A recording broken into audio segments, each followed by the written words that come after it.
Bonjour Omar. Bonjour Mariam. Alors aujourd'hui, on parle encore des prix de l'or qui ont battu un nouveau record sur les marchés. Oui, c'est un nouveau record. Il faut dire qu'on en est maintenant à plus de 4383 l'once d'or. Alors quand on parle d'once d'or, peut-être les gens ont du mal à savoir quel est le poids, ce que cela représente. C'est moins de 30 grammes, pour vous dire.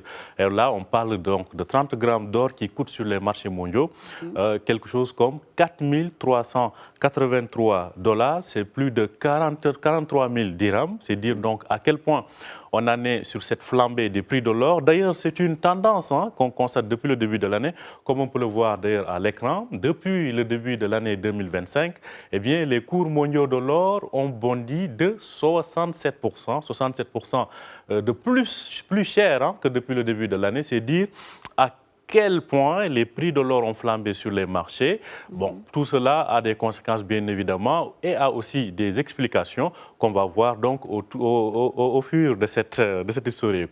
Effectivement, un sujet important, surtout qu'au Maroc, il y a une culture aussi de l'or comme monnaie refuge.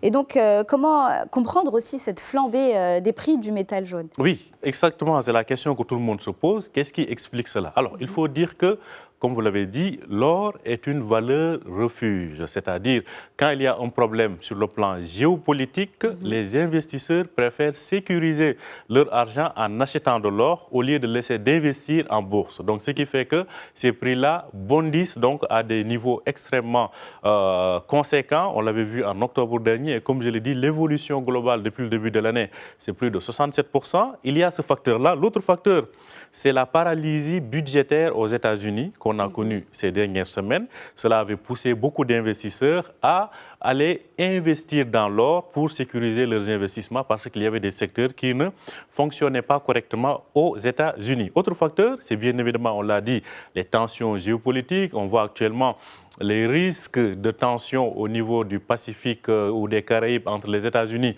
et le Venezuela, ça c'est d'une part. La baisse du dollar aussi explique le fait que les investisseurs aient plus confiance à cette valeur refuge qu'est l'or qu'au billet vert américain. Autre chose, c'est globalement, cette année, c'est cette guerre commerciale des États-Unis, les surtaxes de Trump depuis le mois d'avril, qui ont un peu découragé les investisseurs parce qu'on avait vu toutes les bourses mondiales plonger une à une. Cela a donné une sorte de réflexe aux investisseurs pour qu'ils aillent davantage investir sur la valeur refuge qu'est l'or plutôt que de laisser leur argent ou leurs investissements flotter en fonction donc des évolutions des cours mondiaux des bourses. Donc maintenant, la grande question, Omar, c'est est-ce que ça fait encore sens d'investir dans l'or, dans le sens où quelles sont les perspectives qui s'annoncent justement sur l'évolution du prix de l'or? Alors, vous savez, que ce soit les bourses, que ce soit les matières premières, sont aujourd'hui, on peut dire, conditionnées par l'évolution de la géopolitique internationale. Est-ce qu'il y a des tensions qui s'annoncent? On ne va pas dire que 2025 a été une année de record en termes de flambée du métal jaune et qu'on est à quelques jours de 2026, la chose va se calmer. Tout dépendra des décisions politiques qui seront prises par-ci et par-là, tout dépendra des tensions géopolitiques, tout dépendra de l'évolution du billet vert, le billet vert américain, tout dépendra aussi des autres matières premières en concurrence avec l'or des fois sur les marchés. Là aussi, on note que même l'argent est en train de flamber. Bon, on ne peut pas comparer l'argent à l'or, bien évidemment, mais beaucoup de matières premières sont en train de flamber. On l'a vu aussi pour ce qui est du café ou ce qui est du thé ou du cacao, par exemple.